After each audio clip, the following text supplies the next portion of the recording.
Good afternoon, everyone. This is Sharon Mayer speaking. I'm the Integrative Functional Nutritionist at the Institute for Health and Healing. And the Institute for Health and Healing is Sutter's integrative program. So welcome. Today we're talking about digestive health, gut health. It's probably one of the most diagnosed conditions that we see. People come in constantly with digestive stuff going on. And you know, Hippocrates said all diseases begins in the gut, and that's so many years ago. It's one of the most intricate and functional systems of the body. It's self-running and self-healing, and it takes about 7 days to actually heal the digestive system. It is incredible. It's 22 feet of tubing with an inner tube, and that inner tube is like this mucosous lining. It's not like it is. It's a mucosous lining. And it's a very thin layer of cells that separate your inner and your outer world. It's so responsible for absorbing life-sustaining nutrients and rejecting the bad guys, toxins that can damage the body. And it's very, very effective in discriminating between friend and foe. It takes enormous amount of energy to digest food. The body has to differentiate between what's good and what's bad, where one thing goes and the other thing goes. So it does. It takes a lot of energy to digest food. In the United States, more than 100 million people suffer from some kind of GI disorder. So most commonly it is IBS, and IBS is a term for a generalized either constipation or diarrhea, alternating between that, lots of bloating, lots of cramping, lots of discomfort in the gut. And it affects every part of the body. So when we think about digestion and we think about the things that impact the gut, probably the most is going to be the foods that we eat, right? So we eat about 30 tons of food in a lifetime. One elephant, so if you think about an elephant, it is about 8 tons, so call it 10 tons. So we eat 3 elephant sizes of food in a lifetime. It's a lot of food, right? That's about 30 tons of food in a lifetime. And if we eat 156 pounds of added sugar per year, which gets to be about 35 5-pound bags for each of us, or 50 teaspoons or half a pound of sugar in a day, that's a good proportion of one of those elephants, right? If we also consume about 134 pounds of flour, which is about 26 5-pound bags of flour, that's white all-purpose flour, or we consume 29 pounds of French fries, or 23 pounds of pizza, that's a lot of refined carbohydrates and sugar. And guess what? That impacts the digestive system in a really negative way. So going back to those 30 tons or an elephant load of food, 30 tons of food, about 3 elephants. And if most of that is the foods that I've just spoken about, sugar, flour, French fries, and pizza, you know that that's going to impact the digestive system very negatively. That sugar also promotes insulin and insulin resistance. Remember, I've spoken about something like, if we think about something like a bagel, for example, we eat bagel, it gets broken down into glucose, insulin gets secreted, that insulin promotes inflammation.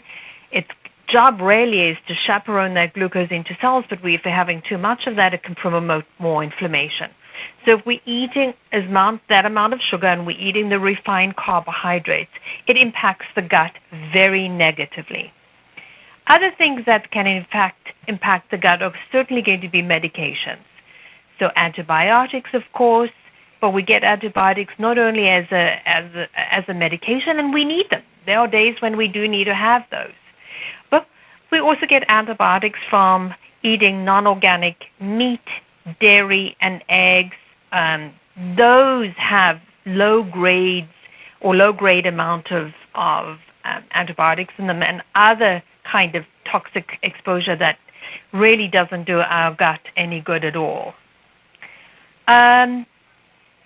So if we think about grains as well, so some of the gluten grains definitely can promote some inflammation with the gut. So that's anything that is made with wheat, rye, and barley. And we know because there are so many different things, or lectins, or saponins, all of these things that we find in grains can be very, very pro-inflammatory to the digestive system. You know, the grains have not only lectins, but the prolamines and the agglutinins. It has prolamines. The grains also increase that blood sugar and insulin, and they also affect the gut bacteria. And again, the grains can also increase inflammation.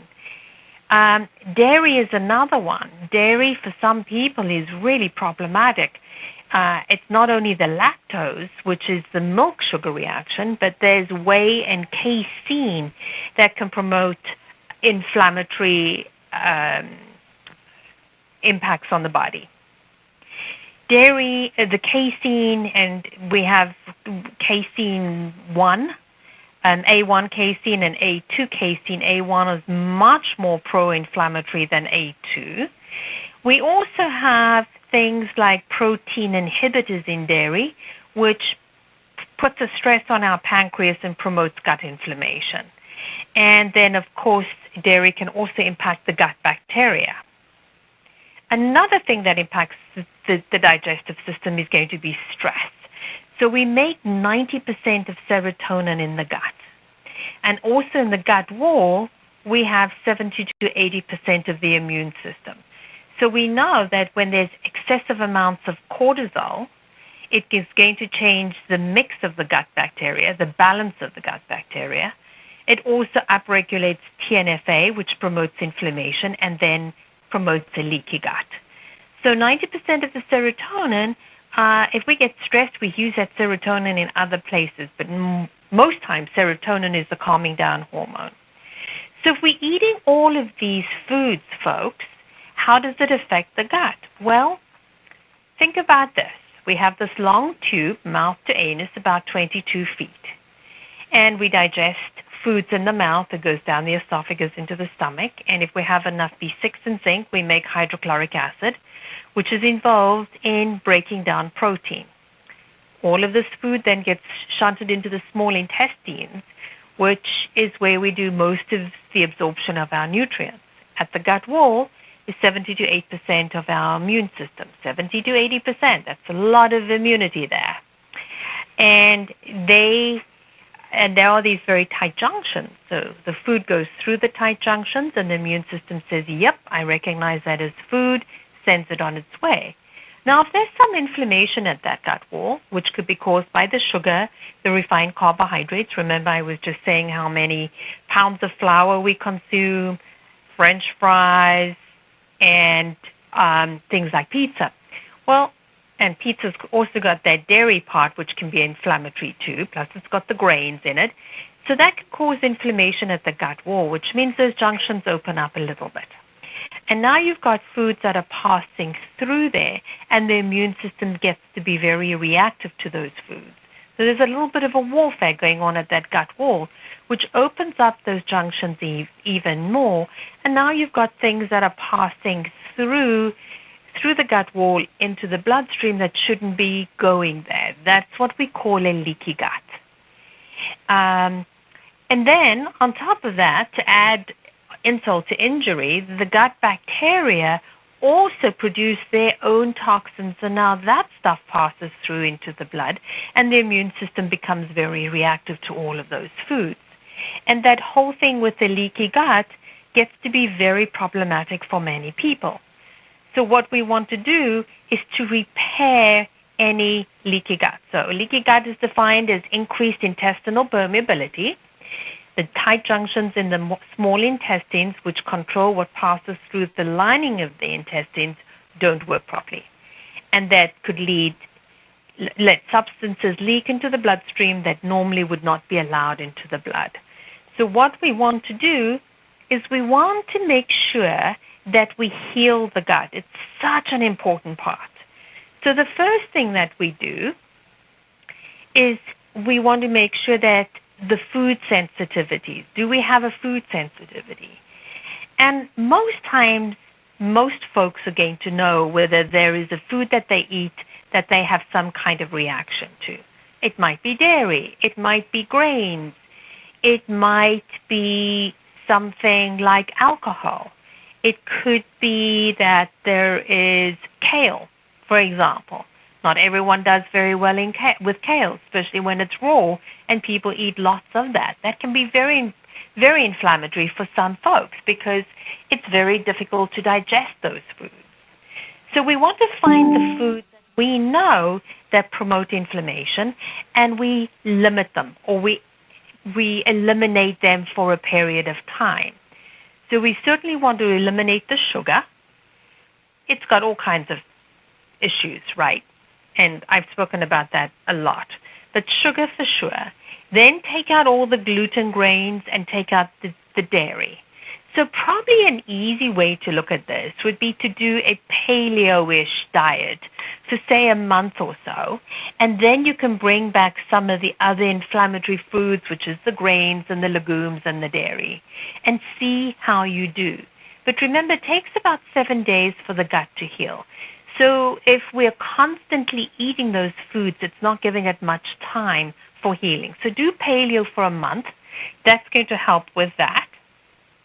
The other part, too, is if you make sure that the foods you're eating is also supporting your gut bacteria.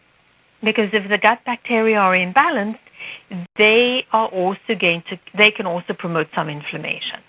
So make sure that there's a little bit of sauerkraut. But here's the thing, folks. Don't overdo it with the sauerkraut. You need a teaspoon of the juice, and that can be very beneficial. Then there are prebiotic foods, so things like sweet potatoes, plantains, asparagus, artichokes. All of those are great fermentable fibers for the gut bacteria, and they make short-chain fatty acids from that. So add a little bit of prebiotic food, add some probiotic foods to it. The other part is thinking about doing some intermittent fasting, because when we know that once you have periods of time when you're not eating and you're fasting, then there's some healing that happens, and particularly with the digestive system. Means is that the rest of the body also gets a showing with detoxification and the cleaning or autophagy of all of the other cells, but it gives the digestive system some time to heal. So then we think about the foods that are also going to be very, very healing for the gut, of course, are going to be those vegetables, right? And the emphasis really gets to be on the vegetables. So it gets to be vegetables first, and then a bit of protein and some more vegetables, and make sure that there's some kind of prebiotic on that. But that's one and many ways to heal the gut really well. For those of you that are still not doing well, then some digestive enzymes are very handy as well. And there are many on the market. Digest Basic is a really good communal little digestive enzyme. You can get that at most places. That would be very helpful too.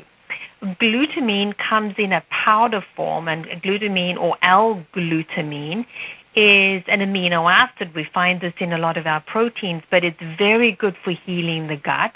And you can pretty much pick this up at Whole Foods or any of those other places as well. So find some time to give your digestive tract a little time to heal. It really does need it, and we know that it's our first line of defense.